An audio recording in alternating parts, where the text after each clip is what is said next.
अभी अभी खबर मिली है कि टाइगर लौट आया है। आप कहें तो।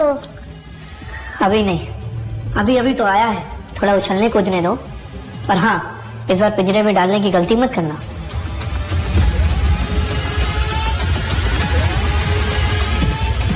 टाइगर,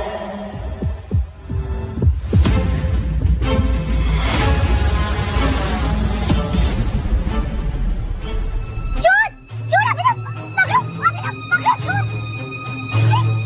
कैसे नाकारे हो तुम? कुछ तो करो, भागो पीछे। अनगन ने वो तुमसे कुछ नहीं होगा, प्लीज कोई पकड़ो चोर।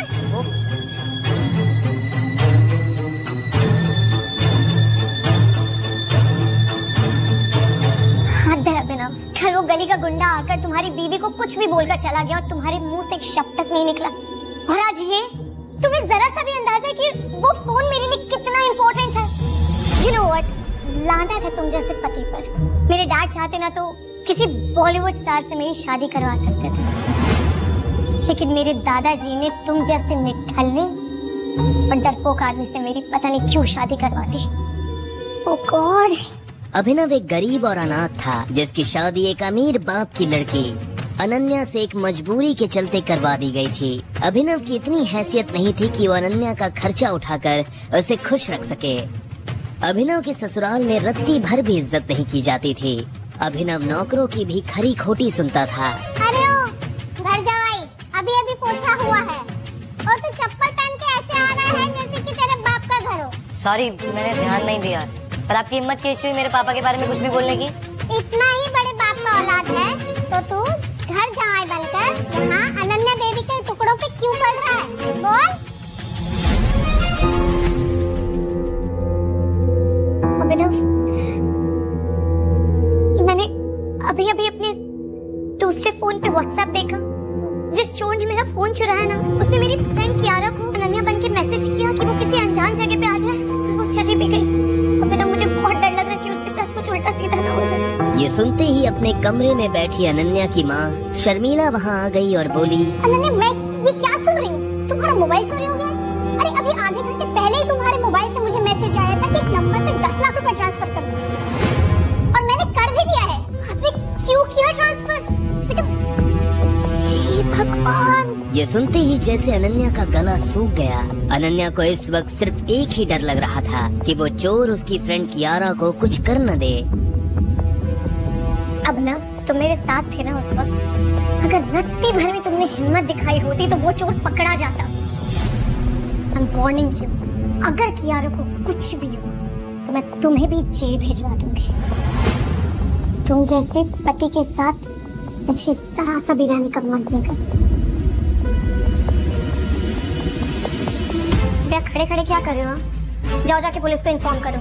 जनाब, इतना तो कर ही सकते हो ना, या अभी भी हाथ पैर कांपने लगेंगे तुम्हारे। ये सुनते ही अभिनव घर से पुलिस स्टेशन के लिए निकल गया, पर 1 घंटे तक न पुलिस आई और न ही अभिनव। तो अनन्या को अजीब लगा, इसलिए उसने अभिनव को कॉल करने की कोशिश की, पर उसका नंबर स्विच्ड ऑफ था।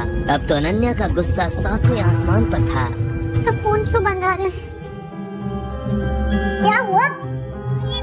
ये मेरे दोस्त की इज्जत का सवाल है और अभिनव यहाँ फोन बंद करके बैठा है। यानी दादाजी ने किस घटिया इंसान के साथ मेरी शादी करा दी। अनन्या की मम्मी शर्मिला भी अभिनव को जरा भी पसंद नहीं करती थी, पर अभी उन्होंने अनन्या को समझाया और उसे पुलिस स्टेशन लेकर गई। वहाँ जाकर जब उन्होंने अभिनव के बारे में पूछा, तब उन्हें जो पता चला उसे सुनकर उसके होश उड़ गए। अभिनव नाम का कोई आदमी सुबह से आया ही नहीं, ना कोई चोरी की कंप्लेंट आई है। अगर अभिनव मेरे सामने होता तो मैं उसे जान से मार देती। इंस्पेक्टर साहब, आज मेरा फोन चोरी हुआ और फिर मेरी friend Kiara. Police officer FIR लिखने ही वाला था कि तभी अनन्या के दूसरे नंबर पर कॉल आया, और ये कॉल किसी और का नहीं बल्कि कियारा का था, जो उस चोर के कब्जे में थी। कियारा? हेलो कियारा? हेलो अनाया। यार, थैंक गॉड फॉर अभिनव जीजू, उनकी वजह से आज मेरी जान बच गई। वो गुंडे बहुत खतरनाक थे। तूने ये कहा कि अभिनव की वजह से तेरी जान बच गई, मतलब? तू कहाँ है अभी? मैं तेरे पास आकर सब बताती हूँ।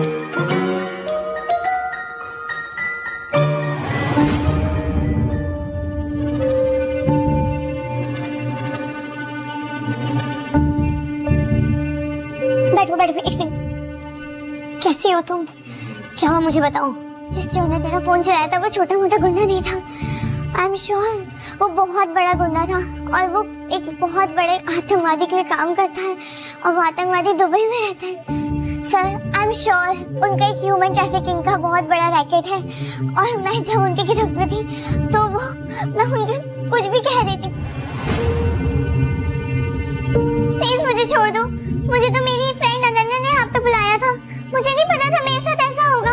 मुझे लगा था अनन्या अपने हस्बैंड अभिनव के बारे में मुझे कुछ बोलना चाहती है। Please please. ए लड़की, किसका नाम ले रही है? ये अभिनव कौन है? फिर क्या हुआ क्यारा? मैंने उनसे रिक्वेस्ट करी कि वो एक बार मेरे फोन में अभिनव जीजू का फोटो देख ले, पर ना जाने क्यों वो जीजू का फोटो देख कर घबरा गए।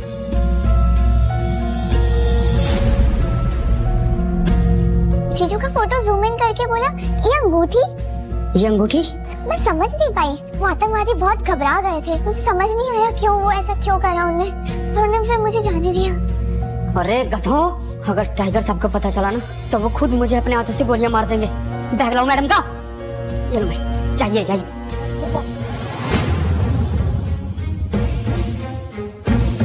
व्हाट? ये कैसे पॉसिबल हो सकता है?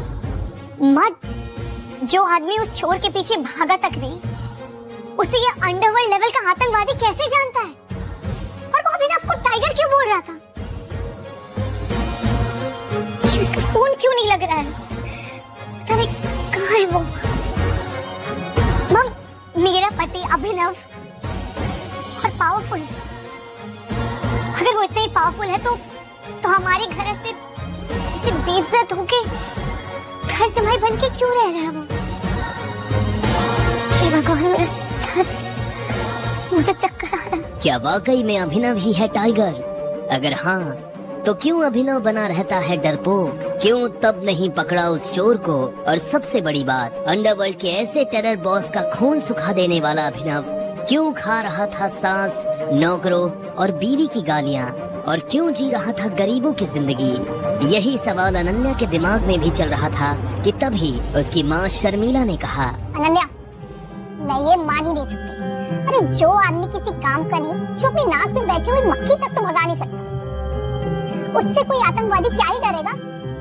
लेकिन ये घर जमाई कुछ तो छुपा रहा है। जल्दी से पता लगाना होगा, इससे पहले कि कोई बड़ा कांड हो जाए।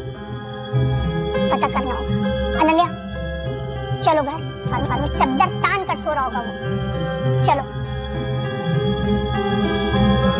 अनन्या और उसकी माँ शर्मिला घर आ गए और वहाँ भी अभिनव नहीं था।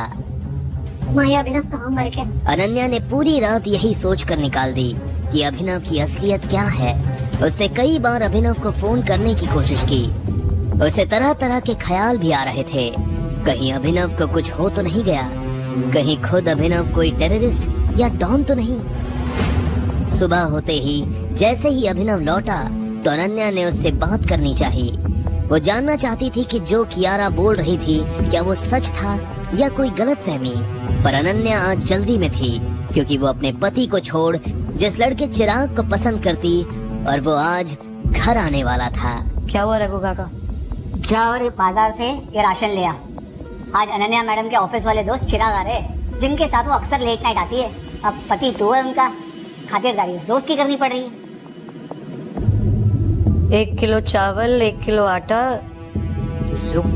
ज़ुकी, एवोकाडो, ये सब तो चाइनीज लग रहा है। अभिनव को पता था कि ये नौकर घर का पुराना नौकर है, जिसकी इज्जत घर में अभिनव से कई गुना ज्यादा है। तभी अभिनव का फोन बजा और स्क्रीन पर नंबर देखकर वो चौंक गया क्योंकि नंबर टर्की से था। सॉरी। अबे ओ सूरदास, अंधा है क्या? तेरी हिम्मत कैसे हुई मुझसे टकराने की? हाँ, क्या कर रहे हैं आप? छोड़िए। बेटा तो जानता नहीं है तो किससे टकरा गया है? गज्जू भाई का नाम सुना है? अब टकरा गया है तो हरजाना दे के जाना पड़ेगा, समझा? अबे ओए, ये तो वही घर जमाई है ना जिसकी अरबपति और खूबसूरत पत्नी है। एक काम करते राजा, आज इसे किडनैप कर लेते हैं, पूरी रात पार्टी होगी। अभिनव का फोन फिर बजा। बार बार फोन को बजता देख कालिया ने अभिनव का फोन उससे छीन लिया और बोला, फोन दो। कुछ भी करना, फोन मत उठाना। आइटम का फोन है तेरी? बोला था ना हरजाना देना पड़ेगा। अरे मैं भी तो देखूं उसकी सुरीली आवाज। क्या नाम बताया था? अनन्या। फोन मत उठ। हेलो। उस फोन पर कालिया को सामने वाले ने जो कहा उसे सुनकर कालिया थर थर कांपने लगा और पसीना पसीना हो गया। माफ कर दो भाई, गलती हो गई हमारी। कालिया के ऐसा बोलते ही सारे गुंडे अभिनव के सामने नतमस्तक हो गए। हम तुम्हें पहचान नहीं पाए, माफ कर दो भाई। सॉरी। ज्यादा दूर भागे नहीं होंगे, उत्तर देखो तुम लोग। संजय के हाथ में गोली लगी थी। वो और अभिनव रात के अंधेरे में एक पतली सी गली में छुपे हुए थे। बेटा जल्दी बाहर आ जा। मेरी बात सुन बेटा, यहाँ से भाग जा वरना ये लोग तुझे भी मार डालेंगे। बाहर सड़क पर उनकी गाड़ी खड़ी थी और उसी गाड़ी के पास खड़ा था राणा। अभिनव बाहर आओ बेटा, समझ गए? जिसने संजय को गोली मारी थी। नहीं पापा, मैं आपको छोड़ के नहीं जाऊंगा। जिद मत कर अभिनव। बेटा देख, मैं तो अपनी जिंदगी जी चुका हूँ, अब जो भी करना है तुम्हें करना है, सब कुछ तुम्हें संभालना है। और मेरी बात सुन, एक बार यहाँ से जाए उसके बाद दोबारा मुड़ के मत देखना, ठीक है? संजय ने कहा और अपनी उंगली में से एक सोने की अंगूठी निकालकर अभिनव को थमा दी। उस पर टी लिखा हुआ था। और एक बात हमेशा याद रखना, अपनी आखिरी सांस तक लड़ना है, समझ गया ना टाइगर? संजय ने अभिनव के माथे को चूमा। Run tiger run! और अपनी बंदूक लेकर उन लोगों का सामना करने के लिए गली से बाहर निकल गए। संजय जैसे ही अपनी गाड़ी के पास पहुँचे तो राणा ने संजय पर बंदूक तान दी। टाइगर! इसका चेहरा मत भूलना।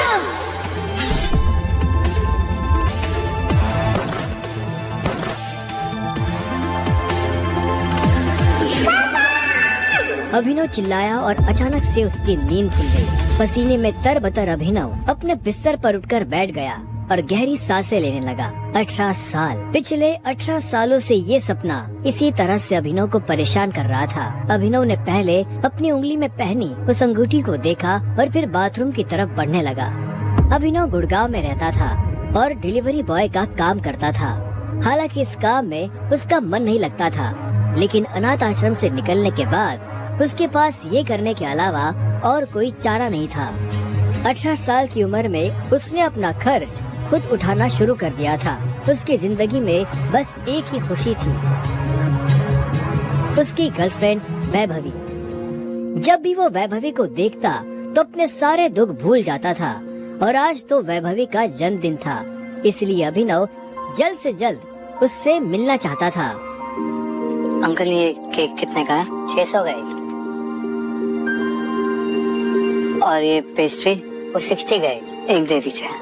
असल में अभिनव और वैभवी ने ये तय किया था कि वो पैसे जोड़कर अपने लिए किराए का एक बड़ा घर लेंगे, इसलिए वो पैसे वेस्ट नहीं करना चाहते थे।